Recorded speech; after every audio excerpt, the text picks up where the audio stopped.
Hey guys, I told you I would be uploading today. It is me, Arthur Storm Tracking, and we have a sleigh risk in play for tomorrow, Wednesday, February the 8th. Today is Tuesday, February 7th, and the fact that there's a sleigh risk means I am making this video. If there was no sleigh risk, there was not going to be a video, and I did clarify that yesterday in a post that I did yesterday. There is a sleigh risk in play for these regions right here in the yellow. In the green is a marginal risk. There's a 5% tornado risk in play as well. And as you'll see in the models section of this video, it's a hit or miss in my opinion. If you can get cells out ahead of the line, that would be a hit. If not, it's a miss. So I really think it's not going to go enhanced risk for tomorrow as a result. If we somehow do get them though, like the cells out ahead of the line, that's when we would clarify that we would do it. Or the emergency based update, which is the dangerous situation based update, which features music. This one won't. There's also a 15% win risk, which I think might be the primary threat for tomorrow, and a 5% health risk that I'm not going to really much talk about. This is the summary. They highlight potential for damaging winds, a few tornadoes, and possibly some hail.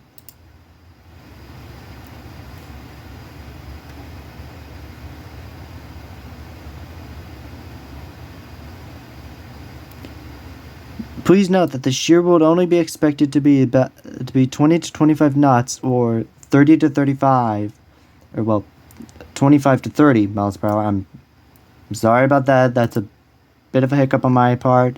I'm leaving it in the video though. And that's what the shear that'll be in effect during the day. Shear usually increases at night when it becomes nighttime.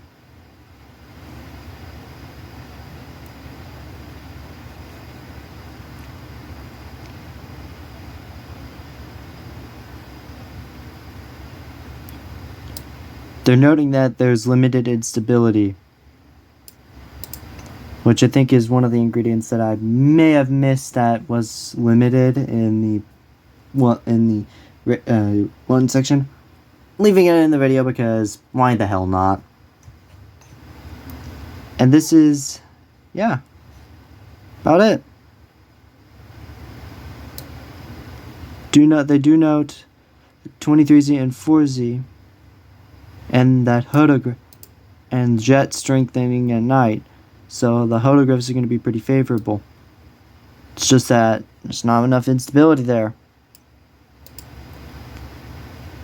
If you want to read it, you can pause or go to the SBC Outlook website. I really think flooding might be one of the bigger threats with this, considering that it's just a slight risk. We really won't get supercells with this event anyway. And now we're going to do a little bit of a funny thing, and we're going to just go straight to the models, which we only needed 2 for this one as a result. And I will see you on the models part. So what we're looking at is the models. The specific one that we're using right now is the GFS.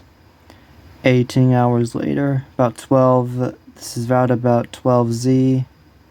Current run is right here. This is all pivotal weather. I'm actually using pivotal weather on my laptop because, well, let's just say I can't do it on my phone. So you're seeing this on the laptop. You can see the cursor. And what we're going to do is we're going to see how 2 models, GFS and the NAM 3 kilometer, are going to paint this. We're not going to look into parameters until tomorrow. which is also going to be a video. Trying to figure out what the keyboard shortcut is for this one. Where's the arrow? You can kind of tell I'm kind of new to this. So you see this cell, this is the system we're looking at right here. This is actually named, this low pressure system is named Mario. We're going to look ahead. You can generally tell that it's a slight risk. Okay, we're going to look up here. This is the slight risk we're looking at. We're going to add the cities. The reason I got the only reason I got named was because we have a 5% tornado risk with that slight risk. And you can kind of tell that it's pretty much zeroed in right here. These areas have already been pretty hard in the last month or two by tornadoes. Not good.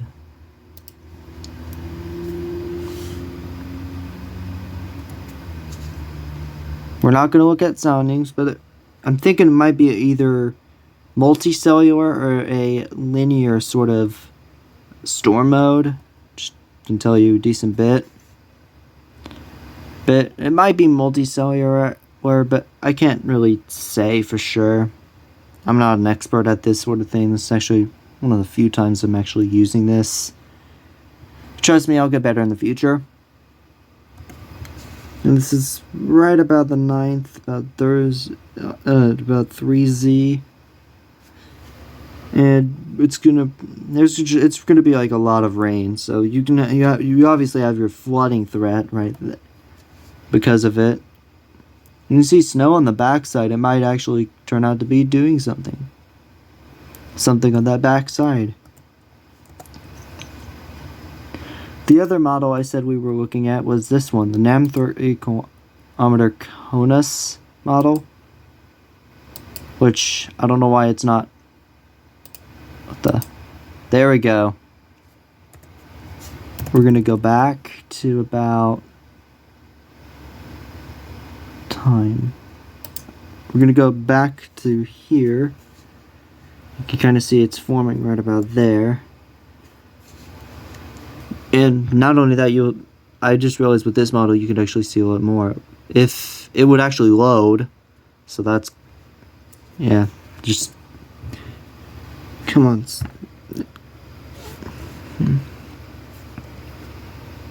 I wish it never reset like that.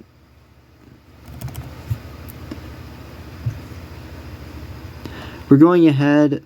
There's some convection right around here. Popcorn storms is line. We're going ahead some more.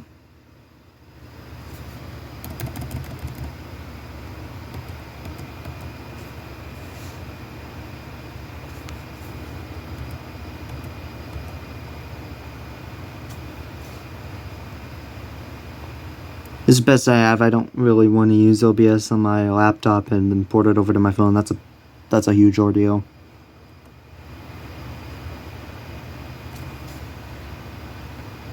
There's the low. It's about 12Z tomorrow. Right now, you can kind of tell. I've chosen not to make this the emergency situation sort of deal or the dangerous situation because it's only a slight risk right now. If it goes enhanced with a 10% TOR, that would warrant it.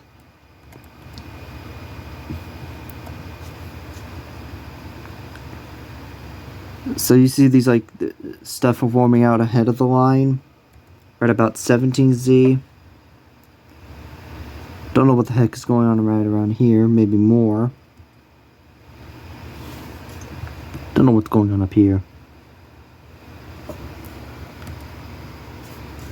We're going to take one sounding for no particular reason. And that, some of the ingredients are there if you can get some storms out ahead of the line. I'm going to take a couple more. So those soundings are saying tornado is the possible risk at about that time. Yeah, if you can get some cells right around ahead of this line, it's going to be a bigger event from what I can tell, because these soundings are showing Tor. This one's showing Tor as well. I'm going to go down here near Lake Charles, also Tor. Might as well just go near Baton Rouge and New Orleans. So yeah, the ingredients are there. We just don't know if anything's going to form out ahead of the line. Speaking of which, we're going to go ahead at about an hour. Take a sounding. So yeah, those are... So these are two, really. So yeah, these are pretty... I'm pretty sure, like, if anything, if it's not going to form out here, it's going to be a bus-based event, or effectively entirely linear. No supercells, multi-cells, effectively. Might be a squall line, though.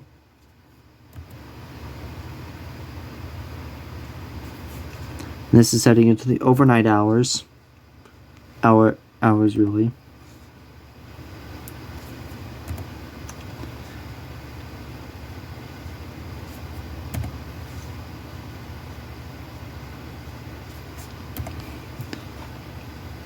So, the two models I've checked, the 93 kilometer CONUS and the GFS, they're both saying that this is going to be a linear-based event. However, if we get some cells forming out ahead of this line at any time tomorrow, then it's going to be a bigger event. I would particularly look out for the quick spin-up tornadoes, or effectively the linear-based tornadoes that spin up really quickly, or the damaging winds. Hail will not be a factor unless you get like golf ball, maybe a 2-inch tennis ball sized hail. I don't really expect that from this event. It's mostly going to be either wind or tornadoes, and I doubt we'd get many if it remains linear. So, and that's it for this update. I will see you all tomorrow in the next video, which I'm pretty sure it's going to be before noon when I make tomorrow's video. See you there.